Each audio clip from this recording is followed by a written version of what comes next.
যাদের কাছাকাছি বাড়ি তারা অবশ্যই আমার সাথে যোগাযোগ করুন। আমি আমার এই এলাকার মধ্যে আমার গাড়ি নিয়ে আপনাদেরকে চালা শিখিয়ে দেবো অবশ্যই। বন্ধুরা, যারা ফেসবুক থেকে ভিডিও দেখছেন এবং যারা ইউটিউব থেকে ভিডিও দেখছেন, আমার অনেক ভিডিওই গাড়ি চালানো নিয়ে আপনারা অবশ্যই দেখেছেন, কিন্তু আজকের ভিডিওটা একটি ইউনিক টাইপের হবে। যারা একদম নতুন গাড়ি চালানো শিখছেন, গাড়ি চালানো শেখার প্রতি আপনার একটা ইন্টারেস্ট অনেক দিন থেকে আছে, গাড়ি চালানোটা একটু আধটু আর কি শিখে রেখেছেন, ভালোভাবে ড্রাইভ করতে পারছেন না, তো কোন জিনিসটা কিভাবে ব্যবহার করলে আপনি সঠিক নিয়মে এই গাড়িটাকে ড্রাইভ করতে পারবেন। এই যে স্টিয়ারিং দেখতে পাচ্ছেন, এটাই কিন্তু মেন চাবিকাঠি গাড়ি চালানোর ক্ষেত্রে। কিন্তু আপনাকে জানতে হবে যে কোন জিনিসটা ঠিকঠাক ব্যবহার করলে আপনি সঠিক নিয়মে একদম গাড়িটাকে সঠিক প্রসেসে ড্রাইভ করতে পারবেন। আমার চ্যানেলের যত সাবস্ক্রাইবার আছে এবং ফেসবুক পেজে যারা ফলোয়ার্স আছে তাদের জন্য একটাই কথা বলবো যে ভিডিও দেখে ভাই একদম পুরোপুরি গাড়ি চালানো শেখা যায় না। আমি জাস্ট ভিডিওটা আপনাদের জন্য তৈরি করি যে আপনার মনে হয়তো ইচ্ছা আছে গাড়ি চালানোর, কিন্তু আপনি পেরে উঠছেন না, কিন্তু আমার ভিডিওটা দেখলে আপনার মনে একটা ধারণা তৈরি হবে যে কোন জিনিসটা কিভাবে ব্যবহার করলে সঠিক নিয়মে একটা গাড়িকে চালানো যায়। কারণটা আপনাদের বলি, আপনাকে যদি আমি একটা ফার্স্ট টাইম গাড়ি ছেড়ে দিই তো আপনি কিন্তু কখনোই গাড়িটাকে গড়াতে পারবেন না বা সামনের দিকে নিয়ে যেতে পারবেন না, কারণ আপনার জানা নেই যে কোন জিনিসটা কিভাবে ব্যবহার করতে হয়। তো তার জন্য আপনি যখনই কাউকে বলতে যাবেন সে কিন্তু আপনাকে অতি সহজে সময় দিয়ে শেখাবেও না এবং বলবেও না। তো ইউটিউব এই প্ল্যাটফর্মটা থেকে এবং ফেসবুক থেকে আপনি খুব সহজে আমাদের মাধ্যমে, আমাদের মতো অনেকেই আছে ভিডিও তৈরি করে, তো যে সাধারণ নলেজ একটা গাড়ি চালানোর ক্ষেত্রে সেইগুলো কিন্তু পেয়ে যাবেন। আর সেই নলেজটা পেলেই যখনই আপনি আপনার একটা বন্ধুর গাড়ি কিংবা আপনার পরিচিত কারোর একটা গাড়ি যখন আপনি পাবেন, আপনি তাকে বলতে পারবেন যে এই জিনিসটা এটা, এই জিনিসটা এটা, সে কিন্তু জানবে যে হ্যাঁ আপনি গাড়ি সম্বন্ধে একটু আধটু জানেন, তখনই কিন্তু আপনাকে গাড়িটা ছাড়বে। তাছাড়া কিন্তু আপনি ফার্স্ট টাইম বলবেন যে আমাকে গাড়িটা দাও আমি একবার চালাই, সে কিন্তু কখনই আপনাকে গাড়িটা অত সহজে ছেড়ে দেবে না। তো আমি আপনাদের জ্ঞান দেওয়ার জন্য কথাগুলো বলছি না, অবশ্যই বাস্তবে এটাই। আপনি যখনই কোনো গাড়ি কারোর কাছে চাইবেন অত সহজে ছাড়বে না। তার জন্য ইউটিউবে এই ভিডিওগুলো দেখে আপনি যদি গাড়ি চালানো শিখতে যান তাহলে কিন্তু অবশ্যই পারবেন। এবং যারা ট্রেনিং স্কুল থেকে শিখছে তাদেরকে তো শেখাবেই, সেটা কোনো কথা নয়। আমার কাছেও যদি কেউ শিখতে চায় তাদেরকেও আমি শেখাবো, কিন্তু আমার বাড়ি এক জায়গায়, আপনারা আমার ভিউয়ার্স আপনারা কোথা থেকে দেখছেন আমার সঠিক জানা নেই। তো আপনারা যদি আমার কাছাকাছি আসতে পারেন, আমার বাড়ির কাছে আসতে পারেন, তো আমি অবশ্যই আপনাদেরকে গাড়ি চালানোটা শেখাবো। আর গাড়ি চালানোটা খুব একটা কঠিন ব্যাপার নয়, সহজই ব্যাপার, কিন্তু যারা জানে না তাদের কাছে খুব কঠিন। যেমন আপনাকে উদাহরণ দিই, আপনি যে কাজটা করেন সেই কাজটা আপনার কাছে যতটা সহজ সেই কাজটা কিন্তু আমার কাছে ততটা সহজ নয়। আমি এই কাজটা করছি তার জন্য আমার কাছে এই কাজটা কিন্তু খুব সহজ। যখন আপনি এই কাজটা মন দিয়ে করবেন তখন আপনিও শিখে যাবেন, আর তখন কিন্তু আপনিও এই গাড়িটাকে সঠিকভাবে ড্রাইভ করতে পারবেন। আর এই জিনিসটা এমনই একটা জিনিস, আপনি যত প্র্যাকটিস করবেন, যত চালাবেন, তত আপনার হাতের মানে আয়ত্তে চলে আসবে। আপনার চোখের একটা আইডিয়া, চোখ যেরকম আপনি এই যে অনেকে বলে যে বাঁ দিকের আইডিয়াটা বুঝতে পারছি না, বাঁ দিকের আইডিয়াটা তখনই আপনি বুঝতে পারবেন যখন প্র্যাকটিক্যালি একটি ফাঁকা জায়গায় গাড়িটাকে নিয়ে ড্রাইভ করবেন, তখন অটোমেটিক আপনার বাঁ দিকের আইডিয়াটা চলে আসবে। মিনিমাম যেটা ধারণা করা যায় সেটা আমি আপনাদের অনেক ভিডিওতে বলেছি, ডেসক্রিপশনে আমার লিঙ্ক দেওয়া আছে বাঁ দিকের আইডিয়া নিয়ে। এই ভিডিওটা ক্লিক করলে আপনি বুঝতে পারবেন যে বাঁ দিকের আইডিয়া কিভাবে করা যায়। তো মিনিমাম যেটা মানে বোঝানোর ক্ষেত্রে বা ওই জায়গায় ফলো করলে আপনি ঠিক পারবেন, কারণ ওই জায়গাটাতে আমরাও ফলো করি, প্রত্যেকটা ড্রাইভারই ফলো করে বেশিরভাগই। আর যখন আপনার প্র্যাকটিস হয়ে যাবে তখন কিন্তু আর বাঁ দিকে তাকানোর কোনো প্রয়োজনই পড়ে না বেশিরভাগ ক্ষেত্রেই। আবার যখন প্রয়োজন হয় তখন অবশ্যই তাকাতে হবে, বাঁ দিকে লুকিং গ্লাস আছে সেটাও ফলো করতে হবে, ঠিক আছে। তো সব কিছু হয় প্র্যাকটিস না করলে কোনো কিছু শেখা যায় না। তো আজকের কথা হচ্ছে যে ক্লাচ, ব্রেক, অ্যাক্সিলারেটর, এই তিনটে জিনিসই মেন। হ্যাঁ, তারপরে তো স্টিয়ারিং আছে, গিয়ার আছে, এগুলো মানলাম পরে করলেও হবে, কিন্তু আগে আপনাকে এটা জানতে হবে এই তিনটে জিনিসকে কিভাবে ব্যবহার করতে হয়। Clutch, break, accelerator. ক্লাচ যদি আপনি ঠিকঠাক না ছাড়তে পারেন গাড়িটা সামনের দিকে যাবে না, প্রথম পয়েন্ট। দ্বিতীয় পয়েন্ট, ব্রেক যদি আপনি করতে না জানেন গাড়িটাকে স্টপ করাতে পারবেন না। তৃতীয় যেটা পয়েন্ট সেটা হচ্ছে অ্যাক্সিলারেটরটা ঠিকঠাক প্রেস না করলে ইঞ্জিনের রেস্টটা বাড়বে না, সেহেতু গাড়িটা কিন্তু সামনের দিকে যাবে না। তো এই তিনটে জিনিসের কাজ মোটামুটি এইটুকু। আর স্টিয়ারিংটা তো আপনার হ্যান্ডেল বলতে পারেন, যেটাকে যেদিকে ঘোরাবেন সেদিকে গাড়িটা যাবে। এবং গিয়ারের কাজটা কি? গিয়ারের কাজটা হচ্ছে আপনার গাড়িটাকে স্পিড বাড়ানোর জন্য এবং গাড়িটার স্পিড কমানোর জন্য।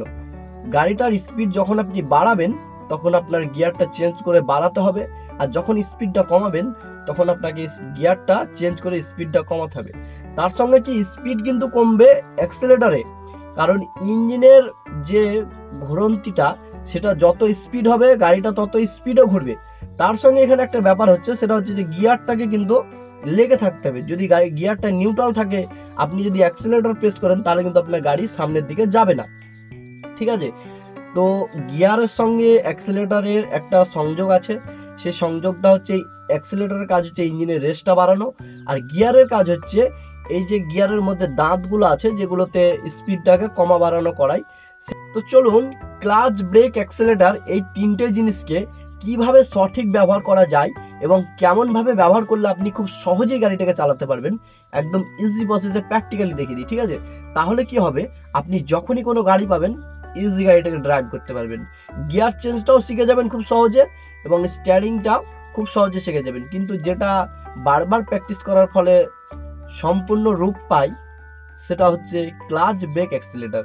এই তিনটে জিনিস খুব মারাত্মক, পায়ে যদি কোনো রকম মিস্টেক হয়ে যায় তাহলে একটা দুর্ঘটনার সম্ভাবনা থেকে যায়, ঠিক আছে। তো এই তিনটে জিনিসকে ভালোভাবে প্র্যাকটিস করুন, ফাঁকা জায়গায় গাড়ি চালানো শিখুন, অবশ্যই সিট বেল্টটাকে লাগিয়ে গাড়ি চালানো শিখবেন, তবে কি হবে, আপনার কোনো বিপদের আশঙ্কা থাকবে না।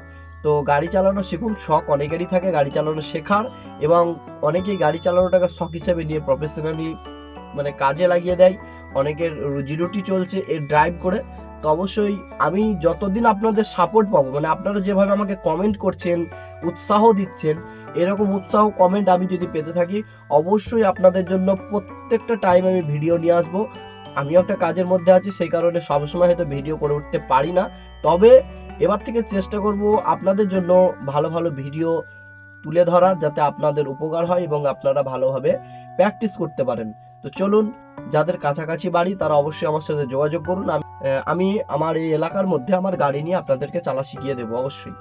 দেখুন বন্ধুরা, গাড়ি চালানো শিখতে গেলে আগে আপনাকে জানতে হবে যে এই পা দুটো, আপনার বাঁ পা এবং ডান পা, এই বাঁ পা এবং ডান পায়ের কাজ কি। বাঁ পায়ের কাজ হচ্ছে ক্লাচটাকে প্রেস করবেন, ডান পায়ের কাজ হচ্ছে ব্রেক এবং অ্যাক্সিলারেটরটাকে প্রেস করবেন, ঠিক আছে, মানে ব্যবহার করবেন। এক কথায় এই দুটো পায়ের মধ্যে এই বাঁ পাটায় একটাই জিনিস ব্যবহার হবে, সেটা ক্লাচ, এবং ডান পায়ে দুটো জিনিস ব্যবহার হবে, সেটা হচ্ছে ব্রেক এবং অ্যাক্সিলারেটর। তো প্রথমেই বলি, পাটা রাখার নিয়ম আছে। আপনি যদি মনে করেন যে এই ডান পাটাকে এই দিকে রাখবেন তাহলে কিন্তু হবে না, এবং আপনি যদি ভাবেন যে বাঁ পাটাকে এদিকে রাখবেন তাহলেও কিন্তু হবে না, ঠিক আছে।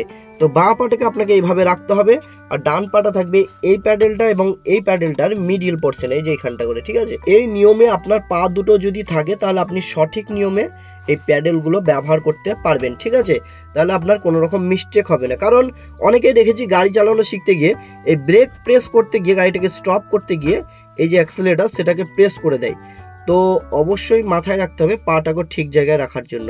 পাটা এদিকে থাকলে প্রবলেম অনেক ক্ষেত্রে হয়ে যায়, কিংবা এদিকে থাকলেও প্রবলেম অনেক ক্ষেত্রে হয়ে যায়। পাটাকে মিডিল পোর্শনে রাখতে হবে, এইটা ব্রেক ব্যবহার হবে, এটাতে অ্যাক্সিলারেটর ব্যবহার হবে, ঠিক আছে, একই পায়ে, এবং ক্লাচটা ব্যবহার হবে শুধুমাত্র এইটাতে। তো আশা করি আপনারা বুঝতে পেরেছেন ক্লাচ কোনটাকে বলে। এটাকে বলে ক্লাচ, এটাকে বলে ব্রেক, এটাকে বলে অ্যাক্সিলারেটর।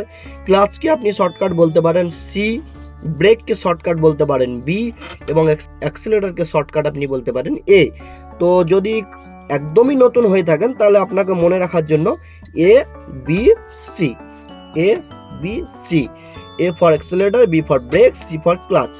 তো আশা করি বুঝতে পারছেন, একদম ভেঙে ভালোভাবে বুঝিয়ে দিচ্ছি। যারা ভাই গাড়ি চালাতে জানে তারা অনেকেই বাজে কমেন্ট করে, উৎসাহ দিয়ে আমি মানুষকে, যারা নতুন, যারা চালাতে জানে না তাদের জন্য ভিডিওগুলো তৈরি করি। তো আশা করি সেই সব ভাইদেরকে বলবো যারা জানেন তারা বাজে কমেন্ট করবেন না, কারণ ভিডিও করে যদিও আমি কাউকে একটু শেখাতে পারি বা কেউ যদি তার মনের ইচ্ছাটা পূরণ করতে পারে, তো এইটাতেই আমি খুশি।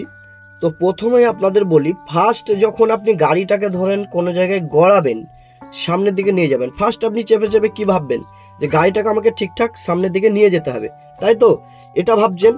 তার জন্য কি করতে হবে, যে সিটের যে অ্যাডজাস্ট, এইটাকে কিন্তু আপনাকে ঠিক অ্যাডজাস্ট করে, যে এটা উপর নিচ করে সিটটাকে আগানো পিছানো হয়, এবং আগিয়ে পিছিয়ে আপনার হাইট অনুযায়ী আপনাকে এই ক্লাচ, ব্রেক, অ্যাক্সিলারেটরের প্যাডেলের পাগুলোকে অ্যাডজাস্ট করতে হবে, সিটটাকে সামনের দিকে আগিয়ে এবং পিছনের দিকে পিছিয়ে। আপনার হাইট যদি বেশি হয়ে থাকে তাহলে আপনাকে সিটটাকে পিছনের দিকে পিছাতে হবে, এবং আপনার হাইট যদি কম হয়ে থাকে তাহলে আপনাকে সিটটা সামনের দিকে আগিয়ে নিতে হবে। তো এই প্রসেসগুলো ফলো করে প্রথমেই আপনাকে এই ক্লাচ ব্রেক অ্যাক্সিলারেটরটা অ্যাডজাস্ট করে নিতে হবে। এবার আসা যাক ক্লাচটার কাজ কি। ক্লাচের কাজ হচ্ছে গাড়িটাকে সামনের দিকে গড়ানোর ক্ষেত্রে আপনাকে সাহায্য করবে, এবং ব্রেকের কাজ আশা করি ম্যাক্সিমাম লোকেই জানে, গাড়িটাকে স্টপ করানোর জন্য। আর অ্যাক্সিলারেটরের কাজ হচ্ছে গাড়িটাকে সামনের দিকে স্পিডে ছোটানোর জন্য, ঠিক আছে, এবং স্পিডটা কমানোর জন্য। মানে দুটো কাজই হয়। যখন আপনি প্রেস করবেন তখন ইঞ্জিনের রেসটা বাড়বে, তার সঙ্গে যে ডিফেন্সেল আছে ডিফেন্সেলের স্যাপলাইনটা স্পিডে ঘুরবে, স্পিডে ঘোরার সঙ্গে সঙ্গে গাড়ির চাকার গতিগুলোও বাড়াবে এবং স্পিডে গাড়িটা চলবে। যখন এই অ্যাক্সিলারেটর থেকে পাটা তুলে নেবেন তখন কিন্তু স্পিডটা ইঞ্জিনের কমে যাবে, আর স্পিডটা ইঞ্জিনের কমে গেলে স্যাপলাইন বা ডিফেন্সেল সব কিছু স্পিড কমে যাবে, তার সঙ্গে চাকার স্পিডটাও কমে যাবে, ঠিক আছে। তো যখন ব্রেক করবেন তখন একটা জিনিস মাথায় রাখবেন, স্পিড আছে সেই মুহূর্তে যেন ব্রেকও না করা হয়। এটা আশা করি হয় না, কারণ একটা পায়ে দুটো জিনিসই ব্যবহার হবে। যখনই ব্রেক করবেন তখন এই অ্যাক্সিলারেটর থেকে পাটা তুলতেই হবে। তার জন্যই এটা সিস্টেম, এভাবেই এটাকে তৈরি করা হয়েছে। যেহেতু এই অ্যাক্সিলারেটর প্রেস করে দিয়ে যদি আপনি ব্রেকটাকে বাঁ পায়ে করতে যান তাহলে কিন্তু প্রবলেম হবে। তো এইরকম ভুল যেন কেউ কখনোই করবেন না। সবসময় মাথায় রাখবেন, ব্রেক করতে হলে আমাকে অ্যাক্সিলারেটর থেকে পাটা তুলতে হবে, ইঞ্জিনের রেসটা কমাতে হবে এবং গাড়িটাকে স্টপ করাতে হবে। তো আশা করি বুঝতে পারছেন। ক্লাচের কাজ হচ্ছে এভাবে, ক্লাচটাকে ফুল প্রেস করলেন, ক্লাচটাকে ফুল প্রেস করার পরে চলে আসলেন এই যে একটা ম্যানুয়াল গিয়ারটাতে চলে আসলেন। ম্যানুয়াল গিয়ারটাতে আসার পরে আপনাকে কি করতে হবে, গিয়ারটা এভাবে 1 নম্বরে লাগালেন। যারা গিয়ার চেন জানেন না তাদের জন্য ভিডিও ডেসক্রিপশন আছে, ঠিক আছে, ওখান থেকে গিয়ে দেখে নেন। তো 1 নম্বর গিয়ারটা লাগালেন। 1 নম্বর গিয়ারটা লাগানোর পরে এবার আপনাকে কি করতে হবে, আমার পায়ের দিকে ফলো রাখুন, আর পায়ের দিকে ফলো রাখুন, ঠিক আছে। এই যে ক্লাচটা আমি দেখুন হালকা হালকা হালকা হালকা হালকা করে এইভাবে তুলছি। তার সঙ্গে যখনই এই হালকা হালকা করে তুলতে তুলতে দেখবেন ইঞ্জিনটা কাঁপতে থাকবে এবং গোটা গাড়িটাই কাঁপতে থাকবে। তখন আপনাকে বুঝে নিতে হবে যে এবার আমার গাড়িটা সামনের দিকে যাওয়ার জন্য প্রস্তুত হয়েছে, মানে হাফ ক্লাচ আপনার ছাড়া হয়ে গেছে। তারপরেই আপনাকে যেটা করতে হবে, এই যে অ্যাক্সিলারেটরটা হালকা প্রেস করতে হবে আর ক্লাচটাকে আরও একটু ছেড়ে দিতে হবে। দেখবেন গাড়িটা অটোমেটিক সামনের দিকে যাচ্ছে, একদম 100%। যদি না যায় আমাকে কমেন্টেও জানাবেন, ঠিক আছে। তো এই প্রসেসটাকে ফলো করবেন, গাড়ি সামনের দিকে যাবে। কিন্তু একটা জিনিস মাথায় রাখবেন, যখন আপনি ক্লাচ ব্রেক অ্যাক্সিলারেটর এগুলো ইউজ করবেন তখন কিন্তু চোখ আপনার ওই নিচের দিকে থাকবে না, চোখ আপনাকে সামনের দিকে স্ট্রেট রাখতে হবে, ঠিক আছে। তো এটা মাথায় রাখবেন। এটা মাথায় রাখার পরে এই প্রসেসটাকে ফলো করবেন, দেখবেন গাড়ি ইজি সামনের দিকে যাচ্ছে।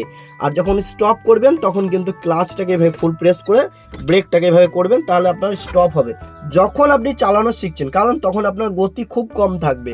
যখন চালানো শিখে যাবেন তখন কিন্তু ব্রেক করার সময় ব্রেকটাকে আগে করতে হবে, দিয়ে ক্লাচ করতে হবে, ঠিক আছে। মানে একটু স্লো হয়ে গেল, তবে ক্লাচ করে আবার ব্রেক করতে হবে। তো ব্রেক নিয়েও একটা নিয়ম আছে, সেটা নিয়ে একটা ডেডিকেটেড ভিডিও আমি তৈরি করব। তো সেটা নেক্সট ভিডিওতে আপনাদের জানাবো, ঠিক আছে। এক ভাই বাঁ দিকের আইডিয়া নিয়ে ভিডিও করতে বলেছে, তো অলরেডি আমার চ্যানেলে বাঁ দিকের আইডিয়া নিয়ে অনেক ভিডিও আছে। তো আজকের ভিডিওটা এই প্রসেসে করলাম, নতুন ড্রাইভারদের ক্ষেত্রে অনেক উপকার হবে। নেক্সট বাঁ দিকের ভিডিওটা করার চেষ্টা করছি, ঠিক আছে। তো এই প্রসেসগুলো ফলো রাখবে। ব্রেকটাকে এভাবে ব্যবহার করতে হয়, ক্লাচটা কীভাবে ব্যবহার করতে হয়, ব্রেকটা কীভাবে ব্যবহার করতে হয় এবং অ্যাক্সিলারেটরটা কীভাবে ব্যবহার করতে হয়, আশা করি বুঝতে পেরেছেন। তো এই 3টে জিনিসকে কিভাবে ব্যবহার করা যায় সেটা আশা করি আপনারা বুঝতে পেরেছেন। যদি কোনো রকম প্রবলেম থাকে তো অবশ্যই আমাকে কমেন্ট করুন। তো আজকের ভিডিওটা আর বড় করছি না, এখানে ভিডিওটা শেষ করছি। ভিডিওটা যারা ইউটিউব থেকে দেখছেন অবশ্যই চ্যানেলটি সাবস্ক্রাইব করবেন এবং ফেসবুক পেজ থেকে যারা দেখছেন পেজটিকে ফলো করে রাখবেন। নেক্সট টাইম আরও ভালো ভালো ভিডিও আপনাদের জন্য তৈরি করব। আপনাদের লাইক কমেন্ট কিন্তু আমার মনে উৎসাহ, এটা মনে রাখবেন, তবেই কিন্তু আমি ভিডিও তৈরি করতে উৎসাহিত হব। তো ঠিক আছে, সবাই ভালো থাকবেন, সুস্থ থাকবেন, সিট বেল্ট লাগিয়ে অবশ্যই গাড়ি চালানো শিখবেন।